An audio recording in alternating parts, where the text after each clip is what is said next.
remember we met.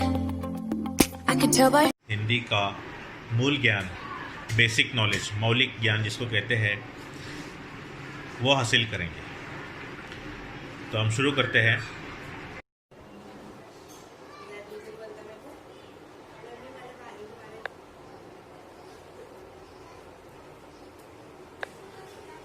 तो बच्चों देखेंगे यहाँ पर सबसे पहले जिस तरह उर्दू में एक हर्फ होता है, एक लफ्ज़ होता है, एक जुमला होता है, इसी तरह हिंदी मराठी के अंदर भी ये चीज़ें होती है। हमको मालूम है हर्फ यानी क्या, अलिफ एक हर्फ है, जीम एक हर्फ है। लफ्ज़ क्या होता है, जैसे लफ्ज़ है, ये हर्फ, ये सब एक एक लफ्ज़ है। ये हर्फ भी एक लफ्ज़, कुछ हुरूफ को जोड़ दे तो लफ्ज़ बन जाता है। ऐसे ही दूसरा लफ्ज़ लेता हूँ मैं, कोई भी, घर, ये एक लफ्ज़ है। अब जुमला आपको मालूम है कि जिसके अंदर एक से ज़्यादा हर्फ हो, उनके मिलकर एक लफ्ज़ बनता है और बहुत सारे अल्फाज से मिलकर एक जुमला बनता है। ऐसे ही हिंदी में देखेंगे, हर्फ, एक हर्फ को कहते हैं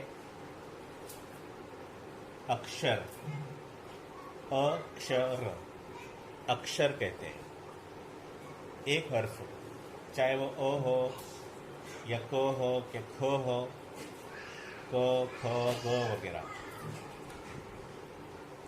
इस तरह से अक्षर। अब कुछ अक्षर मिलकर एक जैसे यहाँ पे लफ्ज़ बनता है, हिंदी में बनता है शब्द। ये आपको लिखना भी है और इसको याद भी रखना है। शब्द, घर, ये हमने लिया। अब जैसे जुमला होता है उर्दू में, इंग्लिश में इसको सेंटेंस कहते हैं, उसको हिंदी में कहते हैं वाक्य। ये आप लोगों को याद रखना। इसमें आधा क मिलेगा य में, वाक्य कहते हैं। ये हो गया। अरे हाँ, और एक चीज़ होती है इसके अंदर, अदद। जैसे उर्दू में अदद कहते हैं, इंग्लिश में उसको नंबर कहते हैं, उसको हिंदी और मराठी के अंदर अंक कहा जाता है। अंक, या कुछ जगह पर उसके लिए गुण का भी इस्तेमाल होता है। कितने नंबर मिले, कितने अदद, उसके लिए अंक का इस्तेमाल होता है। अंक, ये जुमला अदद, ये आप लोगों को याद रखना है।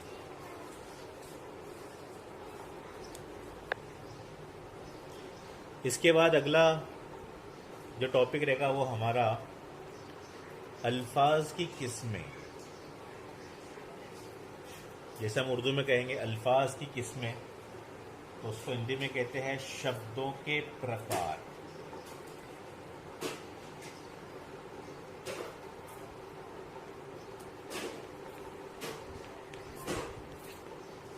शब्दों के प्रकार, शब्द आपको पता चल गया, अल्फाज को कहते हैं। प्रकार यानी किस्में। नहीं मालूम रहेगा आप लोगों को तो लिख लो वहां पर, प्रकार कहते हैं किस्मों को। प्रकार नहीं पढ़ते इसको, पर नहीं, प्रकार, ये याद रखेंगे। किस्में लिखने के बाद अभी यहाँ पे मेरे पास जगह कम है, इसलिए मैं इसको मिटा देता हूँ। तो आप देखेंगे कौन कौन से शब्दों के प्रकार है। पहला है संज्ञा।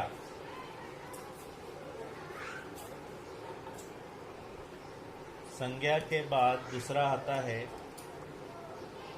सर्वनाम।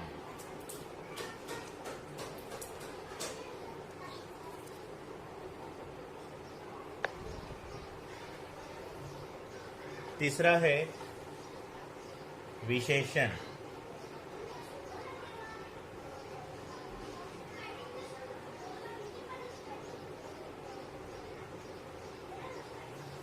विशेषण, विशेषण, ये दोनों श है। और चौथा इसके अंदर आता है क्रिया, इसको क्रिया भी बोल सकते हैं या क्रियापद भी बोल सकते हैं।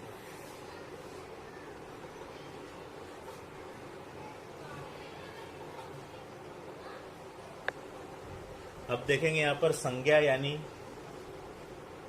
उर्दू में इसको कहते हैं इस्म, किसी भी चीज का नाम। लेकिन उर्दू में एक खास बात है कि इस्म की दो किस्म होती है, इसमें आम और इसमें खास। लेकिन यहाँ हिंदी में और मराठी में ऐसी कोई किस्में नहीं है, संज्ञा, सबको संज्ञा ही कहते हैं। दूसरा है सर्वनाम, इसको उर्दू में कहते हैं जो इसम की जगह पर इस्तेमाल होने वाला लफ्ज होता है। सर्वनाम यानी ज़मीर, ज़ौद से है ज़मीर, ये आप लोग लिख लेंगे अपने पास। तीसरा है विशेषण, विशेषण को उर्दू में कहते हैं सिफत। और इसके बाद क्रियापद या क्रिया, उसको उर्दू में कहते हैं फेल। फेल यानी काम, आना जाना खाना पीना, ये सब क्रियापद है। सिफत क्या होता है? अच्छा बुरा नया पुराना। हम कहते हैं ना कि ये गाड़ी बहुत खूबसूरत है, सुंदर है, तो सुंदर उसकी सिफत हो गई। ये गाड़ी बहुत पुरानी है, तो पुरानी उसकी विशेषण हो गया, सिफत हो गई। अब सर्वनाम क्या होता है? सर्वनाम यानी उर्दू में ज़मीर। जैसे मैं एक मिसाल देता हूँ कि समीर अच्छा लड़का है, वह सवेरे जल्दी उठता है। अब इसमें दोनों जुमलों में पहले में समीर लिखे हमने, समीर अच्छा लड़का है, समीर सुबह जल्दी उठता है, ये भी कह सकते हैं। लेकिन नाम को बार बार रिपीट करने से बेहतर ये होता है कि नाम एक बार लो, उसके बाद ये वो इसका इस्तेमाल करो। तो ये जो ये वो होते हैं वो सर्वनाम होता है, किसी के नाम की जगह पर होने वाला, इस्तेमाल होने वाला लफ्ज़, और ये नाम। इस तरह से ये आप लोगों को लिखना है और याद करना है।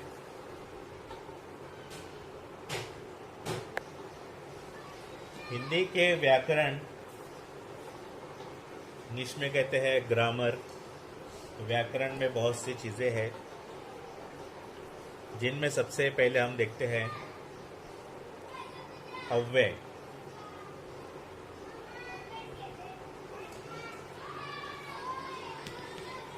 अव्यय पढ़ते हैं इसको, अ आधा व उसमें मिला य, अव्यय, अव्यय। अव्यय के दूसरा नाम है अविकारी शब्द। अक्सर बोर्ड की परीक्षा में कुछ भी पूछता है, दोनों में से कोई भी नाम आ जाता है, इसलिए याद रखना है आपको अविकारी शब्द।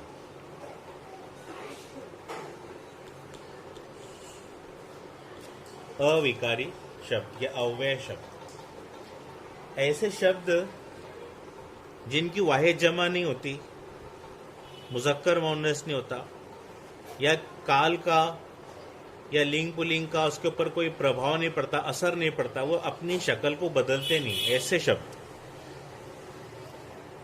जो अपना रूप बदलते नहीं कभी। जैसे मिसाल के तौर पर और, एक शब्द है और। अभी आप सब बताओ कि और की वाहिद जमा होती है क्या? इसका मुज़क्कर मुअन्नस होता है क्या? स्त्रीलिंग पुल्लिंग होता है? नहीं होता है।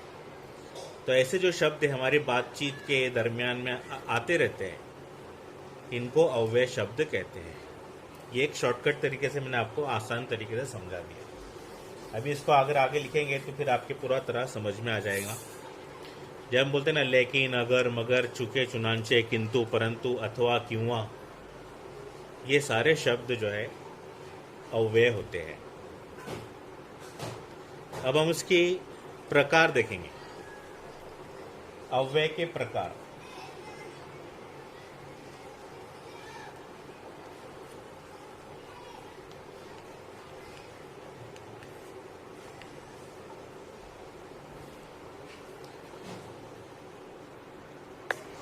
ये देखिए यहाँ पर अव्यय के प्रकार। पहला, क्रिया विशेषण अव्यय। क्रिया विशेषण अव्यय। दूसरा, संबंध सूचक अव्यय, संबंध सूचक अव्यय। तीसरा, समुच्चय बोधक अव्यय। इसको समुच्चय नहीं पढ़ेंगे बल्कि इसको समुच्चय पढ़ेंगे, समुच्चय, समुच्चय बोधक अव्यय। चौथा है विस्मयादि बोधक अव्यय, विस्मयादि बोधक अव्यय। इतना आप लोग अपने पास लिख के रखो, आगे की डिटेल्स में अगले वीडियो में बताऊंगा इंशाअल्लाह।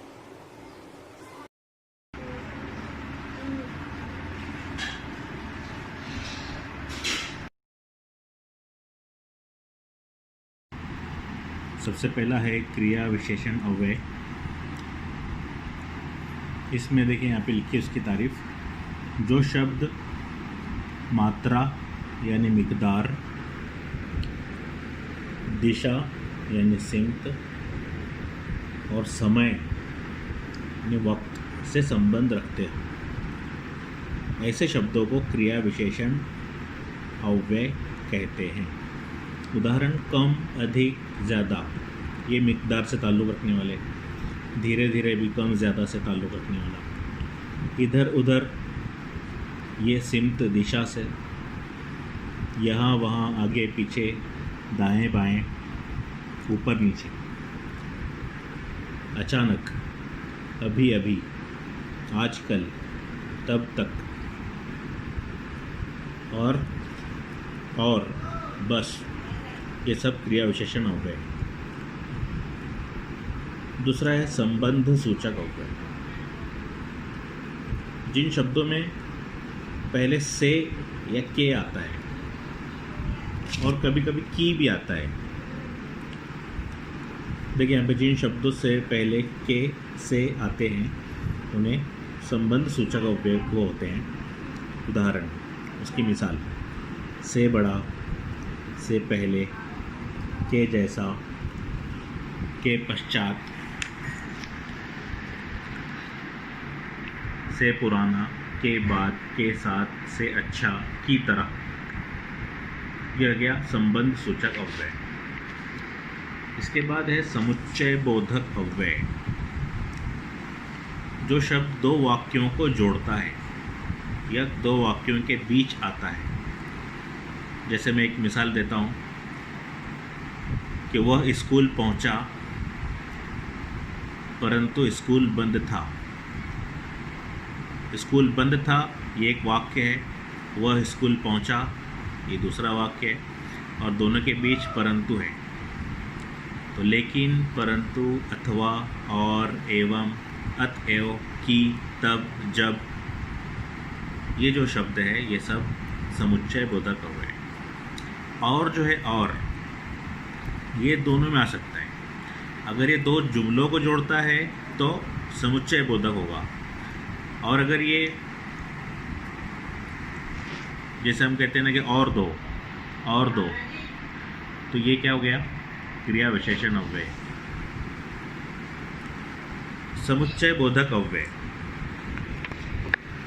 लास्ट है इसके बाद समुच्चय बोधक अव्यय तीसरा। जो शब्द, नहीं ये तो हो गया। लास्ट है विस्मयादि बोधक अव्यय। विस्मय मतलब जज्बात, जैसे कोई गुस्सा, खुशी, ताज्जुब जो होता है, फजाइया अल्फाज, फजाइया निशान आता है इसमें, एक्सक्लेमेटरी मार्क, तो उसे कहते हैं विस्मयादि बोधक अव्यय। और एक्सक्लेमेटरी मार्क को हिंदी में कहते हैं विस्मयादि बोधक चिन्ह। अरे वाह, ओहो, अरे रे रे रे, उफ, हे, इस तरह के शब्द इसमें आते हैं।